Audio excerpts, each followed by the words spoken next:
I'm Chef Andrea. My husband Michael and I own A Chef's Cooking Studio. Today I'm going to fabricate a full beef tenderloin. These full beef tenderloins you can find some grocery stores. A lot of my students in this particular area like to shop at Costco. Costco has great prices on meat, and they do carry these whole full tenderloins. When you buy a whole tenderloin, it'll come cryovac. You need to unwrap it, give it a rinse, pat it dry. And what I like to do is go ahead and fabricate it into the steaks that my husband and I will eat down the road, and then we'll just freeze them and have them ready for dinner down the road. So the full tenderloin that you're going to get, this beef tenderloin, there's a few ways that you'll find it. Typically, you're going to find that the fat cap has been removed for you. But what you will find is some of what we call the silver skin or elastin, and that's what we want to take off first. And then I'll show you how we'll break into these different muscle groups. I've already taken some of the silver skin off. You can see this here. This stuff is just very tough. So even when you cook it, it doesn't break down. So that you want to go ahead and get rid of that before you start carving your steaks. And invest in a nice good sharp knife. And then whenever we're fabricating meats of any kind, beef, poultry, it really doesn't matter, lamb, leg of lamb, you can sort of see the muscle groups. It will kind of show you where the little seams are running if you sort of just take a minute to look at it. So the first thing that I'm going to do is just run through this little muscle group right here and just separate this out. And you can see how it's just telling me, kind of giving me a little map of where to go. I'll turn this around so you can see from your side too. On this side, the same thing's happening. Just showing me that little separation there. Pull that beautiful piece right off. And I can see where those muscles separate here as well. Kind of like when you take the legs off of a chicken or a turkey. And what we typically do is look for steaks in this center portion. Rather than trying to fabricate a steak out of these very end pieces, I'll use these for trimmings. And these trimmings I'll hang on to, and we'll use them in a beef bourguignon or some sort of stew down the road. Very flavorful, very nice to work with. So that you can see where we're going to get our nice steaks out of. And then this muscle group that we have here that we took off at the tip. This has some nice pieces that'll work well for steaks as well. But where it's kind of butterflied itself out a little bit, I'm going to trim that off. And this I'm going to call scrap for beef stew or beef bourguignon as well. And also this very end here. So now I have a couple pieces that really start to look like steaks.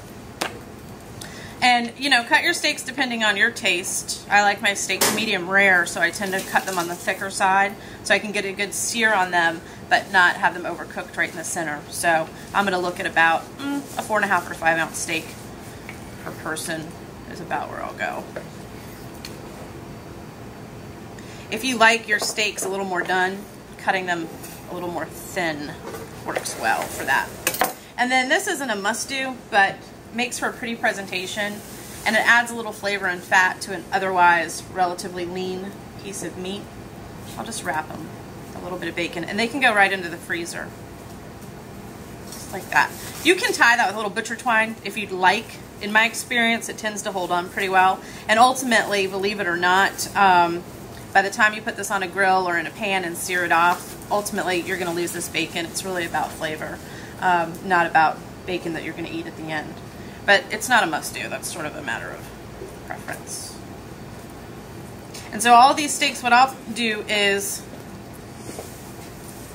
set them on a pan like this, separated, and I'll wrap them with some saran wrap, and I'll set them in the freezer for about an hour until they start to get sort of hard. Then I'll take them out, and I'll put 2 per little Ziploc bag, and then put them back in the freezer. So I have little 2-packs I can just pull out. That way I don't have to thaw 8 steaks the next time my husband and I just want dinner. So that makes that nice and simple. And I'll do the same here. Just cut these into 2 nice sized steaks to go with my group here. And then my stew meat, what I will go ahead and do before I even freeze it, is I'll go ahead and cut it into bite-sized pieces so that when I put this into a Ziploc bag, I can label this tenderloin scraps, but I'll say tenderloin scraps for beef stew or beef bourguignon. That tells me that what I'm talking about here are tenderloin scraps that really want to be eaten, that I'm really going to use in a recipe, versus some of the other trimmings that you might keep in a Ziploc bag in the freezer to go into a beef stock to make a sauce or a gravy. This is, I'm going to label this you know, for beef bourguignon or beef stew, so I know that these are pieces that are cut and ready to just go right into a pot and make a nice meal for us somewhere down the road. Tenderloin's got a lot of flavor but not a lot of fat, so it's very lean. It means that you need to sometimes add the flavor a little bit with some bacon or something like that, but it also makes for very quick cooking beef. It sears off very quickly and stays nice and tender, so it's a nice little trick for something that normally would take hours on beef bourguignon using a really tough cut of beef. When you do that with tenderloin, you can make a gorgeous beef bourguignon in about 45 minutes, which is nice too. So there it is, fabricating a beef tenderloin. Cool. And how do we get to come take one of your classes? Call us. Okay. You can always check out our website, www.achefscookingstudio.com. You'll see that it says calendar of events. Click on that and you'll see the next couple months calendars, the current month and the month coming up. We've got June and July posted now. July and August will be posted as of after about July 4th. And you can always just call us to make a reservation for a class. Our cooking classes are hands-on on Tuesday night and Thursday night and Saturday afternoon. On Wednesday night and Friday night, we're actually a 16-seat restaurant. You come in and have a seat, and we actually prepare a 5 to 7 course meal in our kitchen. Our chefs give you all the tips and pointers, prepare everything while you're watching and enjoying. But on Wednesday night and Friday night, you don't come in and put on an apron. You come in and grab a knife and fork and just eat.